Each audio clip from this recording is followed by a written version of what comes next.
Hi welcome again, this is Raju Kumar. आज जो है मैं आपको बहुत इंपॉर्टेंट टॉपिक दे रहा हूँ जो आपको स्पीकिंग में, राइटिंग में 100% आपको बेनिफिट देगा, बेनिफिशियल होगा।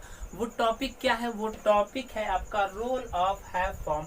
रोल ऑफ हैव फॉर्म का आज मैं आपको पार्ट 2 दे रहा हूँ। अगर आपने रोल ऑफ हैव फॉर्म का पार्ट 1 नहीं देखा तो आप सबसे पहले रोल ऑफ हैव फॉर्म का पार्ट 1 देखें, क्योंकि हमने रोल ऑफ हैव फॉर्म में आपको हैव एंड हैज का रोल बताने का काम किया है कि वो हैव एंड हैज किस तरह का रोल करता है, किस तरह का रोल उसका होता है, उसका किस तरह का वर्क करता है, कौन कौन सा उसका फंक्शन हो सकता है। और इसी के साथ हमने हैव एंड हैज के साथ कितनी तरह की पॉसिबिलिटीज होती हैं, कितनी तरह की संभावनाएं बनती हैं, हमने ये सब बताने का काम किया है। और इसके साथ हमने हैव एंड हैज के साथ कितनी तरह का स्ट्रक्चर बन सकते हैं, कितनी तरह का स्ट्रक्चर होते हैं, हमने आपको विद एग्जाम्पल समझाने का काम किया है, बताने का काम किया है। आज जो है मैं आपको रोल ऑफ हैव फॉर्म का पार्ट 2 में आपका हैड के रोल के बारे में मैं आपको ये वीडियो दे रहा हूँ। यानी हैड जो है किस तरह का रोल करता है, किस तरह का रोल ये कर सकता है, किस तरह का वर्क करता है, किस तरह का फंक्शन करता है। यानी हैड के रोल को समझने के लिए हमें कुछ एग्जाम्पल से गुजरना होगा, कुछ एग्जाम्पल्स हमें लेने होंगे। तो सबसे पहले हम उन एग्जाम्पल्स को जानने का काम करते हैं, उन एग्जाम्पल को हम समझने का काम करते हैं।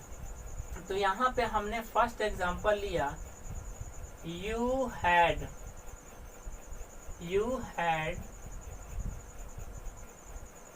मैंगोज।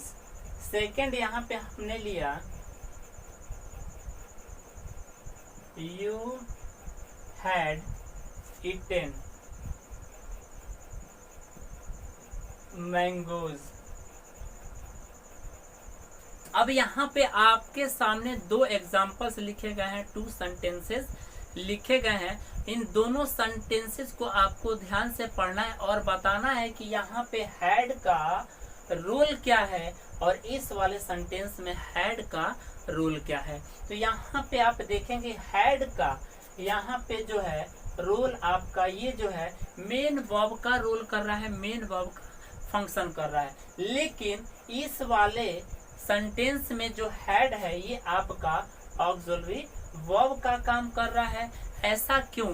अब इसमें आप ध्यान देंगे तो यहाँ पे आप सब्जेक्ट, दोनों सेंटेंस में आपका सब्जेक्ट इक्वल है, समान है, और यहाँ ऑब्जेक्ट भी आपका इक्वल है। लेकिन दोनों ही सेंटेंस में हैड वर्ड एक है, लेकिन इनका रोल अलग अलग है, इनका फंक्शन अलग अलग है।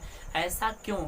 बस मुझे इन्हीं फंक्शन के बारे में जानना है, इसके रोल के बारे में जानना है कि कब ये ऑक्सिलरी वर्ब का रोल करता है और कब ये मेन वर्ब का रोल करता है। बहुत स्टूडेंट को अक्सर परेशानी होती है, इन्हें समझ में नहीं आता कि कब ये मेन वर्ब हो जाता है, कब ये ऑक्सिलरी वर्ब हो जाता है। अक्सर इसमें वो कंफ्यूज रहते हैं। तो आज से आपको कंफ्यूज नहीं होना, परेशान नहीं होना है।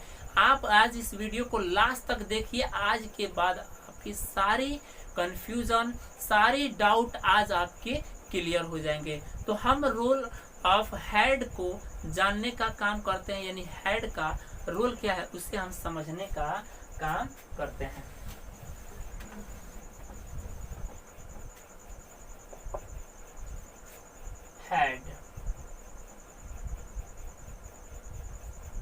हैड जो है ये आपका दो तरह से यूज किया जाता है। अभी हमने सेंटेंस में देखा है कौन कौन सा। फर्स्ट जो इसका रोल होता है वो आपका ऑक्सिलरी वर्ब का, और सेकंड जो रोल होता है इसका वो होता है आपका मेन वर्ब का। यानी हैड वर्ड जो है ये आपका ऑक्सिलरी वर्ब का भी रोल करता है और यही हैड जो है मेन वर्ब का भी रोल करता है। जब ये ऑक्सिलरी वर्ब का रोल करता है तो ये आपका सिंगुलर भी हो सकता है, यानी सिंगुलर भी यूज किया जा सकता है और प्लुरल भी यूज किया जा सकता है। यानी प्लुरल सब्जेक्ट के साथ भी यूज किया जा सकता है और सिंगुलर सब्जेक्ट के साथ भी यूज किया जा सकता है। और इस सिंगुलर में जो है ये आपका हैड ही होगा और प्लूरल में भी ये आपका हैड होगा। यानी सब्जेक्ट आपका सिंगुलर हो या प्लूरल हो, आप हैड यूज कर सकते हैं। यहाँ पे आपको कोई परेशानी नहीं होनी चाहिए, कोई दिक्कत आपको नहीं होनी चाहिए। यानी आई के साथ भी हैड होगा, वी के साथ भी हैड होगा, यू के साथ भी हैड होगा, तो ही के साथ भी हैड होगा, दी के साथ भी हैड होगा, सी के साथ भी हैड होगा, और दी के साथ भी हैड का ही यूज किया जाएगा पास्ट टेंस में। अब यहाँ पे जो मेन वर्ब है, तो मेन वर्ब भी आपका सिंगुलर हो सकता है, सिंगुलर यूज किया जा सकता है, और प्लूरल भी आपका यूज किया जा सकता है। यानी जब ये सिंगुलर में यूज किया जाएगा तो क्या होगा, हैड होगा या फिर चेंज होगा। तो यहाँ भी ध्यान रखना है कि अगर हैड मेन वर्ब का वर्क करता है, मेन वर्ब का रूल करता है, तो यहाँ आपका सिंगुलर में हैड ही होगा और प्लूरल में भी आपका हैड ही होगा। यानी यहाँ पे आपका चेंज नहीं होगा। यहाँ पे हमने रूल देखा, लेकिन अभी भी हमारा पूरा नहीं हुआ, कॉन्सेप्ट हमें पूरा नहीं मिला। क्या अभी हमने कहा था कि ऑक्सिलरी वर्ब का भी रोल करेगा, लेकिन कब करेगा, करेगा ऑक्सिलरी वर्ब का, लेकिन कब करेगा। मेन वर्ब का रोल करेगा, लेकिन कब करेगा। ऑक्सिलरी वर्ब का रोल तब करेगा जब इसके बाद में हैड के बाद में आपको यहाँ पे कोई मेन वर्ब दिया गया होगा, तब ये आपका ऑक्सिलरी वर्ब का काम करेगा, ऑक्सिलरी वर्ब का रोल करेगा। अगर हैड के जस्ट बाद आपको अगर यहाँ पे नाउन, प्रोनाउन या फिर कोई एडजेक्टिव या फिर एडवर्ब आपको दिया गया होगा, तो ये आपका मेन वर्ब होगा। यानी ये हैड जो है आपका मेन वर्ब का वर्क करेगा, और यहाँ पे हैड के बाद में अगर मेन वर्ब होगा तो ये आपका ऑक्सिलरी वर्ब का काम करेगा, ऑक्सिलरी वर्ब का रोल करेगा। अभी हमने जो एग्जाम्पल दिया था आप उसे समझने का काम करें। क्या कहा था हमने फर्स्ट में कहा था यू हैड मैंगोज। अब सेकंड हमने कहा था you had eaten mangoes.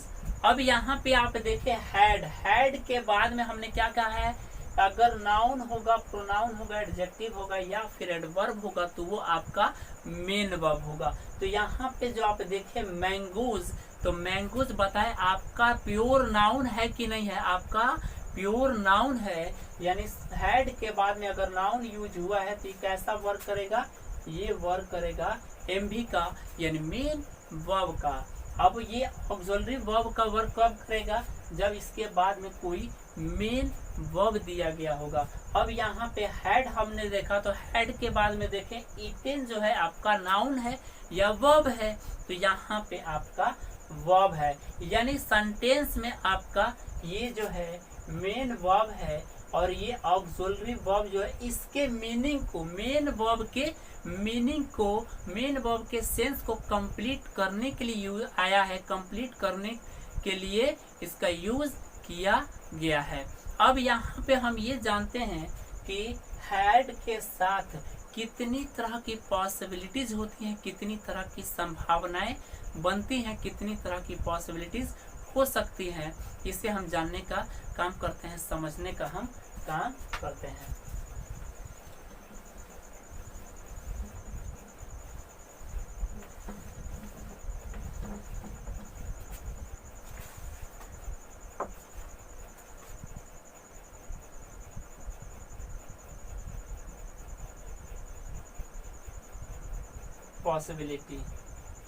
Possibility number 1, यहाँ पे आपका सब्जेक्ट के जस्ट बाद आपका हैड, और हैड के जस्ट बाद आपका यहाँ पे बीन का भी यूज किया जाता है। यानी subject plus had plus been, और यहाँ पे इसके साथ दो तरह की यहाँ पे कंडीशन होती है, दो तरह की कंडीशन बनती है। कौन सा? फर्स्ट यानी subject plus had plus been के बाद में आपका V3 भी यूज किया जा सकता है। अगर यहाँ पे V3 यूज किया जाता है या V3 यूज किया जा सकता है तो ये किस टेंस का होगा? तो ये जो आपका टेंस होगा वो होगा पास्ट परफेक्ट टेंस का, पास्ट परफेक्ट टेंस का। अगर ये पास्ट परफेक्ट टेंस का है तो इसका वॉइस कैसा होगा? कैसा वॉइस होगा? किस वॉइस का होगा? एक्टिव का होगा या फिर पैसिव का होगा? इसका जो वॉइस का वो आपका पैसिव वॉइस होगा, पैसिव वॉइस होगा। अब यहाँ पे एक तो हमने पॉसिबिलिटीज देखी, अब यहाँ पे subject plus had plus been के साथ और कौन सी पॉसिबिलिटीज हो सकती है, कौन सी पॉसिबिलिटीज यहाँ पे होती है। तो यहाँ पे subject plus had plus been plus V4 भी यूज किया जाता है, किया जा सकता है। तो जब यहाँ पे subject plus had plus been के साथ V4 यूज किया जाएगा तो ये कौन से टेंस का होगा, किस टेंस का होगा? तो ये जो होगा आपका पास्ट परफेक्ट कॉन्टिन्यूअस टेंस का होगा। जब ये आपका पास्ट परफेक्ट कॉन्टिन्यूअस टेंस का होगा तो वॉइस इसका कैसा होगा? एक्टिव होगा या पैसिव होगा? तो ये जो होगा आपका एक्टिव वॉइस होगा, एक्टिव वॉइस होगा। जब ये एक्टिव वॉइस होगा तो इसका सब्जेक्ट कैसा होगा? डूअर होगा या नॉन डूअर होगा?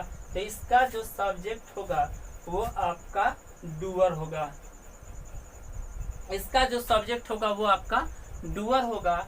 और subject plus had plus been के साथ अगर V3 यूज किया जाता है तो इस केस में आपका सब्जेक्ट नॉन डूअर होगा, नॉन डूअर होगा। अब जो हमने स्ट्रक्चर्स आपको दिया है इसे हम एग्जाम्पल से समझने का काम करते हैं, एग्जाम्पल से हम जानने का काम करते हैं। तो यहाँ पे हमने एग्जाम्पल लिया, my pen had been stolen. अब यहाँ पे मुझे बताएं आपका सब्जेक्ट कैसा है, डूअर है या नॉन डूअर है? अब मेरा पेन कोई वर्क कर रहा है, अगर वर्क नहीं कर रहा तो वो कैसा सब्जेक्ट का होगा? आपका नॉन डूअर होगा। तो my pen had been stolen ये आपका किस टेंस का? पास्ट परफेक्ट टेंस का होगा। और इसका वॉइस क्या होगा? पैसिव वॉइस होगा। The letter had been written by her, the letter had been written by her. बोलो समझ पा रहे हो कि नहीं? समझ पा रहे हो ना? हमने बिल्कुल आपको बेसिक से समझाने का काम किया है, बेसिक से बताने का काम किया। कोई भी एग्जाम्पल हमने हाई फाई नहीं लिया, बिल्कुल बेसिक एग्जाम्पल उठाया है ताकि जिससे आप आसानी से समझ पाए, समझने में कोई दिक्कत ना हो, कोई परेशानी ना हो। अब यहाँ पे हमने V3 के साथ देखा, अब यहाँ पे हम V4 के साथ देखने का काम करते हैं, V4 को जानने का काम करते हैं। I had been running, I had been running, I had been eating, they had been living for years, they had been living for years। बोलो समझ पा रहे हो कि नहीं? समझ पा रहे हो ना? अब यहाँ पे हम जानते हैं कि इसके साथ दूसरी और कौन सी पॉसिबिलिटीज हो सकती है उसे हम जानने का काम करते हैं, समझने का काम करते हैं।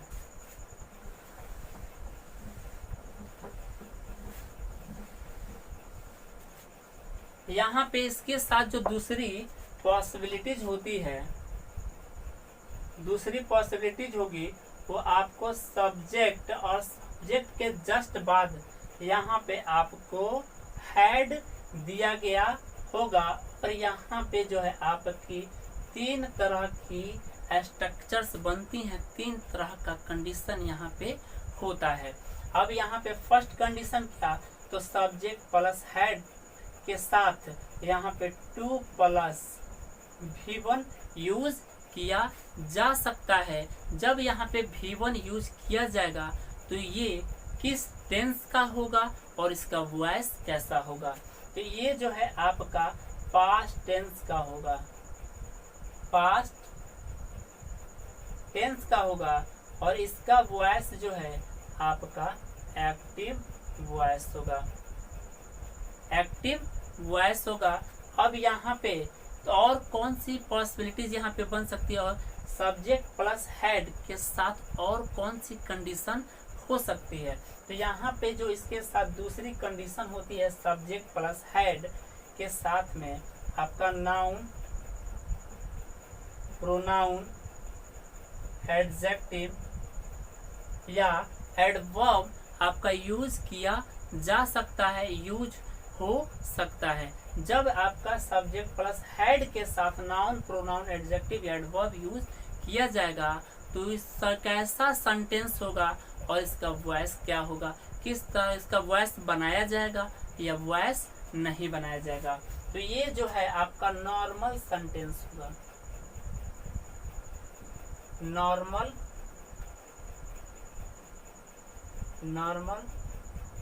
आपका सेंटेंस होगा। जब ये आपका नॉर्मल सेंटेंस होगा तो ये आपका पैसिव नहीं बनाया जाएगा, नो पैसिव, नो पैसिव यानी इसका पैसिव नहीं होगा।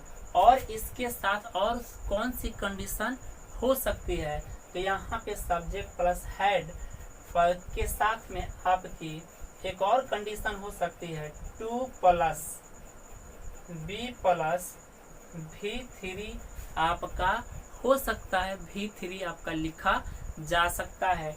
जब subject plus had plus 2 plus be plus V3 लिखा जाएगा, यह स्ट्रक्चर होगा तो किस टेंस का होगा और इसका वॉइस क्या होगा, तो ये जो है आपका पास्ट टेंस का होगा, पास्ट टेंस का होगा और ये आपका पैसिव वॉइस होगा, पैसिव वॉइस होगा। जब ये आपका पैसिव वॉइस होगा तो इसका सब्जेक्ट क्या होगा, डूअर होगा या नॉन डूअर होगा। जब ये आप पैसिव वॉइस होगा तो पैसिव वॉइस का सब्जेक्ट ऑलवेज नॉन डूअर होता है, तो इसका मतलब ये है कि ये भी आपका नॉन डूअर होगा, नॉन डूअर होगा यानी डूअर नहीं होगा, कोई वर्क नहीं करेगा। अब यहाँ पे आपका ये जो है इसका सब्जेक्ट कैसा होगा, डूअर होगा या फिर नॉन डूअर होगा, तो यहाँ पे जो आपका सब्जेक्ट है ये आपका डूअर होगा, यानी ये फर्स्ट में subject plus had plus 2 plus V1 अगर लिखा जाता है तो उसका सब्जेक्ट आपका डूअर होगा, नॉन डूअर नहीं होगा। अब यहाँ पे जो है आपका ये सेंटेंस जो है सेकंड वाला, ये आपका स्टेट को शो करता है, आपकी अवस्था बताने का काम करता है। अब यहाँ पे जो हमने आपको स्ट्रक्चर्स दिया है इसे हम एग्जाम्पल से समझने का काम करते हैं, एग्जाम्पल से जानने का काम करते हैं। जो हमने स्ट्रक्चर लिखा है वो सत्य है या फिर सत्य नहीं है, इसे हम जानने का काम करते हैं। I had to do it, I had to do it, बोलो समझ रहे हो ना। इसी का आपका ये पैसिव का स्ट्रक्चर है, तो यानी जो सेंटेंस हमने आपको ऊपर में बोला है ऊपर वाला स्ट्रक्चर का, तो इसी को आप पैसिव में चेंज कर ले, इसका एग्जाम्पल आपका हो जाएगा। यानी हमने क्या कहा है, हमने कहा है I had to do it, तो it had to be done by me, I had to do this work had to be done by me. They had to deliver letters. They had to deliver letters. Letters had to be delivered by them.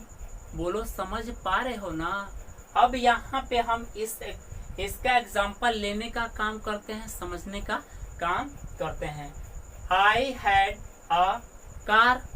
I had a car. You had a car. We had a bicycle. She had a doll. He had a pencil.